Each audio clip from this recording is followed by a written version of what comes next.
ರಾಜ್ಯ ಮತ್ತು ಸ್ಥಳೀಯ ಸಂಸ್ಥೆಗಳ ಸಬಲೀಕರಣ ಮತ್ತು ಅವಕ್ಕೆ ಹೆಚ್ಚಿನ ಸ್ವಾತಂತ್ರ್ಯ ಕೊಡಬೇಕು ಅನ್ನೋ ದೃಷ್ಟಿಯಲ್ಲಿ 73 ಸಂವಿಧಾನದಲ್ಲಿ 73 ಮತ್ತು 74ರ ತಿದ್ದುಪಡಿಯನ್ನು ತರುವಂಥದ್ದಾಗಿದೆ. ವಿಶೇಷವಾಗಿ 74ರ ವಿಚಾರ ನಾನು ಈಗ ಮಾತಾಡಬೇಕು ಅಂದರೆ ತಿದ್ದುಪಡಿ 243ರಲ್ಲಿ ಭಾಳ ಸ್ಪಷ್ಟವಾಗಿದೆ.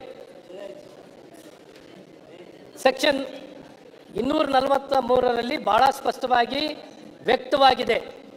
ಸ್ಥಳೀಯ ಸಂಸ್ಥೆಗಳಿಗೆ ಸರ್ಕಾರದ ಯಾವುದೇ ರೀತಿಯಾದಂಥ ಹಸ್ತಕ್ಷೇಪ ಆಗಬಾರ್ದು. ಪೂರ್ತಿ ಹಸ್ತಕ್ಷೇಪನೆ. ಈ ಬಿಲ್ ಸರಿ ಉಂಟಾ ಇಲ್ಲ? ಅಲ್ಲ, ಈ ಬಿಲ್ಲು ಕೇವಲ ಒಂದು ಭಾಗವಾಗಿ ಒಟ್ಟಾರೆ ಈ ಬಿಲ್ಲಲ್ಲಿ ಸ್ಥಳೀಯ ಸಂಸ್ಥೆಗಳ ಎಲ್ಲ ಅಧಿಕಾರಗಳನ್ನು ರಾಜ್ಯ ಸರ್ಕಾರನೇ ತಗೊಂಡಿದೆ.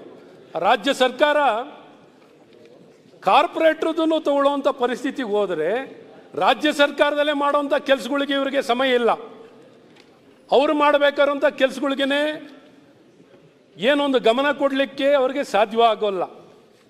ಒಂದು ಸ್ಥಳೀಯ ಸಂಸ್ಥೆಗಳ ಚುನಾಯಿತ ಪ್ರತಿನಿಧಿಗಳ ಅಧಿಕಾರದಲ್ಲೂ ಹಸ್ತಕ್ಷೇಪ, ಪೂರ್ಣ ಸ್ವರಾಜ್ಯ ಕೊಡಬೇಕು ಅನ್ನೋಂಥ ಭಾಳ ಸ್ಪಷ್ಟ ಉದ್ದೇಶದಲ್ಲಿ ಏನೊಂದು ಸಂವಿಧಾನದಲ್ಲಿ ತಿದ್ದುಪಡಿ ತರುವಂಥದ್ದಾಗಿದೆ. ಇವತ್ತು ನೀವು ಎಲ್ಲ ವಿಚಾರದಲ್ಲೂ, ಇವತ್ತು ಅಭಿವೃದ್ಧಿ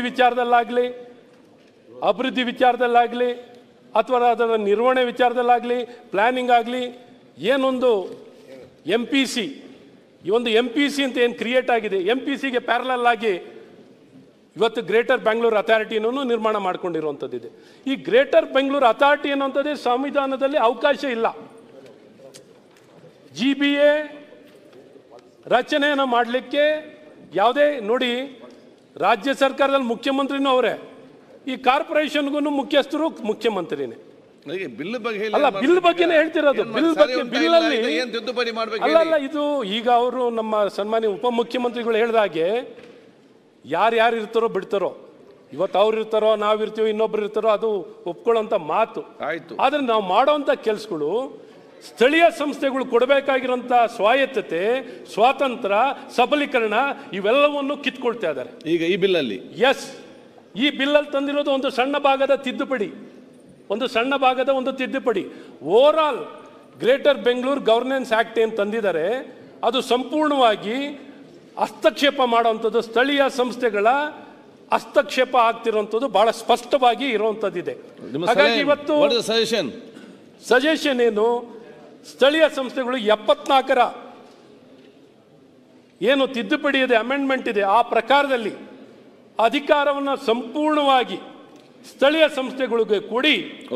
ಆ ಸ್ಥಳೀಯ ಸಂಸ್ಥೆಗಳು ಕೊಟ್ಟು ಉದ್ದೇಶ ಏನಿದೆ, ಎಲ್ಲ ಕಡೆನೂ ಟೈರ್ 3ಯ ಏನೊಂದು ಅದರ ಅಧಿಕಾರವನ್ನು ಹಸ್ತಕ್ಷೇಪ ಮಾಡೋವಂಥದ್ದನ್ನ ಕೈ ಬಿಟ್ಟು ಇವರು ಬೇರೆ ಬೇರೆ ಏನು ಕೆಲಸಗಳಿದ್ದಾವೆ ಸರ್ಕಾರದ ಮಟ್ಟದಲ್ಲಿ ಮಾಡಲಿ, ಇವ್ರಿಗೇನಿದಿಲ್ಲ.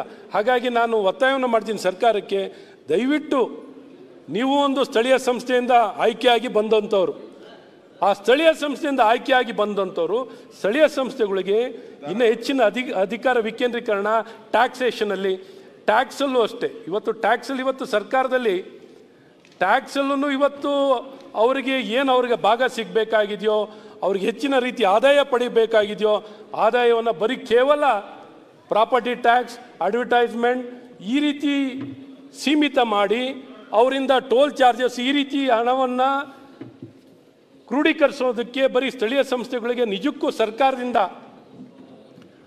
ಏನು ಟ್ಯಾಕ್ಸ್ ಅಥವಾ ಪ್ರಾಪರ್ಟಿ ಟ್ಯಾಕ್ಸ್, ರೋಡ್ ಟ್ಯಾಕ್ಸ್, ಇನ್ನೊಂದು ಎಲ್ಲ ಇದರಲ್ಲೂ ಅವರಿಗೆ ಸಲ್ಲಬೇಕಾಗಿರುವಂಥ ಹಣನೂ ಸಲ್ಲುತ್ತಿಲ್ಲ, ಅಧಿಕಾರನೂ ಸಲ್ಲಲ್ಲ. ಅಲ್ಲೂ ರಾಜ್ಯ ಸರ್ಕಾರದಿಂದ ರಾಜ್ಯದ ಪ್ರಮುಖ ಮುಖ್ಯಮಂತ್ರಿಗಳು, ಉಪಮುಖ್ಯಮಂತ್ರಿಗಳೇ ಅಲ್ಲಿ ಹಸ್ತಕ್ಷೇಪ ಮಾಡೋದಾದರೆ ಯಾವ ರೀತಿ ನಾವು ಪ್ರಜಾಪ್ರಭುತ್ವವನ್ನು ಉಳಿಸೋದಾಗುತ್ತೆ.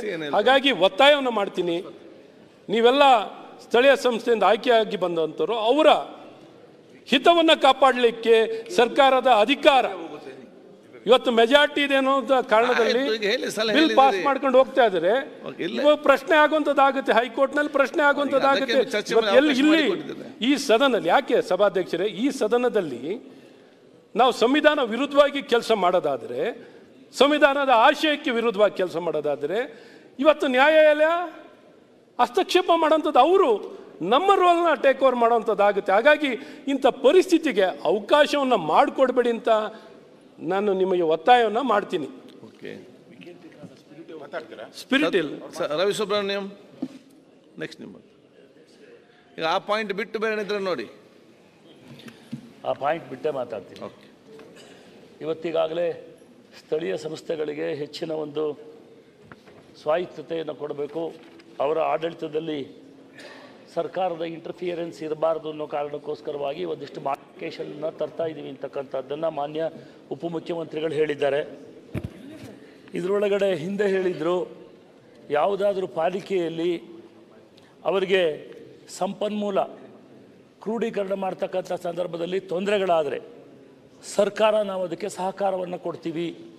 ಒಂದು ಪಾಲಿಕೆಯಲ್ಲಿ ಹೆಚ್ಚಿನ ಆದಾಯ ಇರ್ಬೋದು, ಮತ್ತೊಂದು ಪಾಲಿಕೆಯಲ್ಲಿ ಕಡಿಮೆ ಆದಾಯ ಇದ್ದಂಥ ಸಂದರ್ಭದಲ್ಲಿ ಕಡಿಮೆ ಆದಾಯ ಇರತಕ್ಕಂಥ ಪಾಲಿಕೆಗೆ ನಾವು ಸರ್ಕಾರದ ವತಿಯಿಂದ ಸಹಕಾರವನ್ನು ಕೊಡ್ತೀವಿ, ಅದಕ್ಕೆ ಏನು ಕೊರತೆ ಇದನ್ನು ತುಂಬಿಕೊಡ್ತೀವಿ ಅಂತ.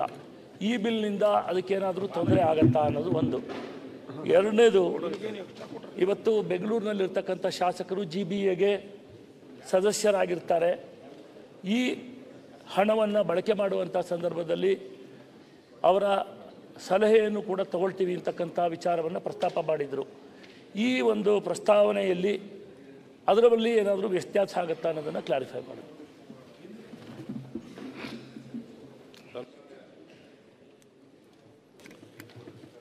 ಸನ್ಮಾನ್ಯ ಅಧ್ಯಕ್ಷರೇ, ತಮ್ಮ ಮೂಲಕ ಉಪಮುಖ್ಯಮಂತ್ರಿಗಳಿಗೆ ನಮಗೊಂದಷ್ಟು ಕ್ಲಾರಿಟಿ ಆಗ್ತಾ ಇಲ್ಲ. ಇನ್ನೂ ಇದು ಗ್ರೇಟರ್ ಬೆಂಗಳೂರಾ ಅಥವಾ ಇನ್ನು BBMPನ ಎರಡು ಮಿಕ್ಸ್ ಇದೆ ಅಧ್ಯಕ್ಷರೇ.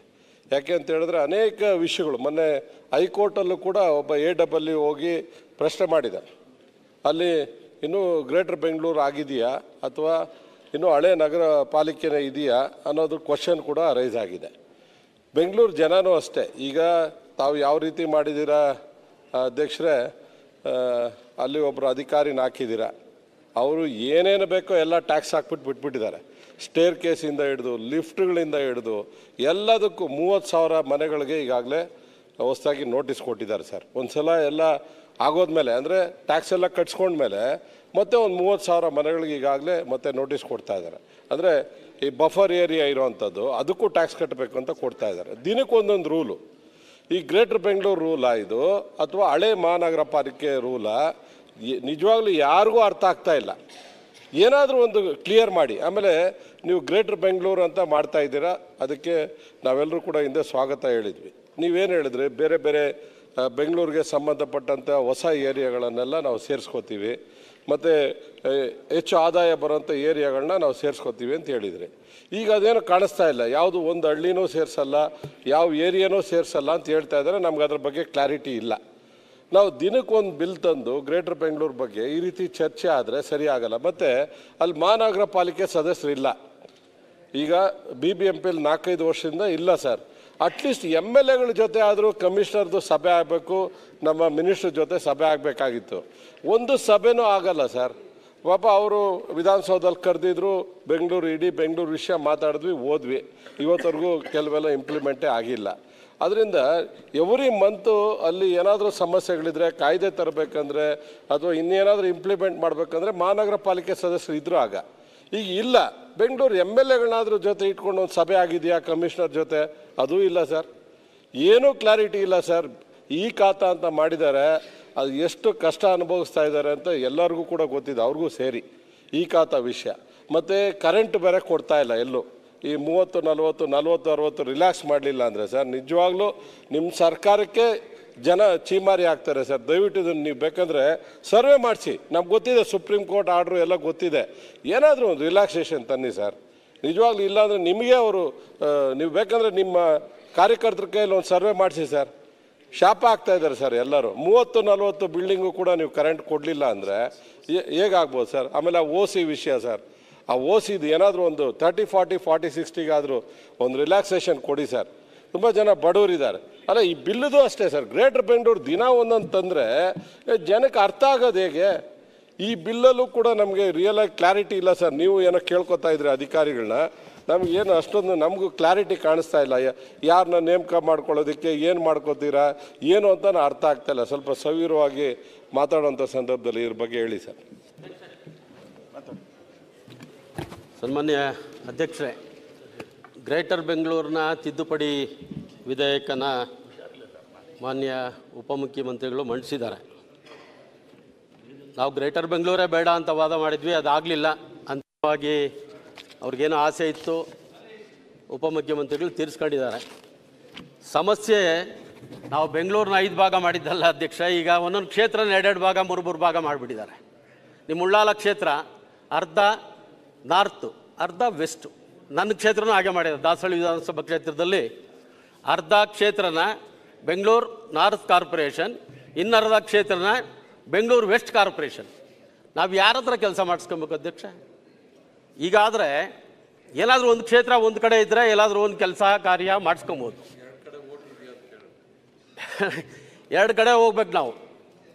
ಅದು ಬೇರೆ ಯಾವುದೂ ಮಾಡಲಿಲ್ಲ, ಎಲ್ಲ BJP ಶಾಸಕರದೆ. 5 ಕ್ಷೇತ್ರನೂ BJP ಶಾಸಕರದೆ. ಗ್ರೇಟರ್ ಬೆಂಗಳೂರು ಆಯಿತು, ಈಗ ಇನ್ನೂ ಅದಕ್ಕೆ ಕಾನೂನು, ಕೋರ್ಟು, ಕಚೇರಿ ಎಲ್ಲ ಇದೆ. ಈಗ ಸ್ಥಳೀಯ ಸಂಸ್ಥೆಗಳಲ್ಲಿ ಬಂದಾಗ ಮೇಯರೇ ಸುಪ್ರೀಮು, ಆ ಕೌನ್ಸಿಲೇ ಸುಪ್ರೀಮು. ಮುಖ್ಯಮಂತ್ರಿಗಳು ಅದಕ್ಕೆ ಹೆಡ್ ಆಫ್ ದಿ ಡಿಪಾರ್ಟ್ಮೆಂಟ್ ಅಂದರೆ ಹೆಂಗಾಗ್ತದೆ ಅಧ್ಯಕ್ಷ?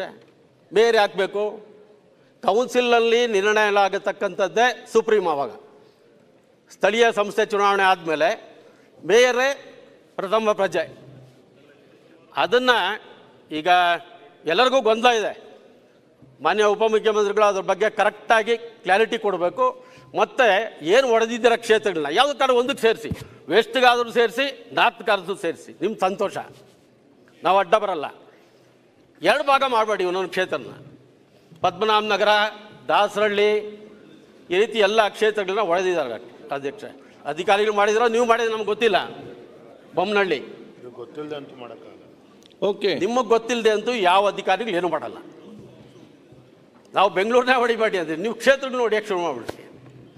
ಅದಕ್ಕೆ ದಯಮಾಡಿ ನೀವೇನೋ ಮಾಡ್ತೀರಾ, ಎಲ್ಲಾದರೂ ಒಂದು ಕಡೆ ಸೇರಿಸಿ ಈ ಬಿಲ್ ಬಗ್ಗೆ ಕ್ಲಾರಿಟಿ ಸದನಕ್ಕೆ ಕರೆಕ್ಟಾಗಿ ಎಲ್ಲ MLAಗಳು ಬೆಂಗಳೂರಿನವ್ರು 28 ಜನ ಇದ್ದೀವಿ, ಸ್ವಲ್ಪ ಅರ್ಥ ಆಗೋ ಥರ ದಯವಿಟ್ಟು ಹೇಳಿ. ಪ್ರತಿಪಕ್ಷ ನಾಯಕ ಮಾತಾಡ್ತೀನಿ.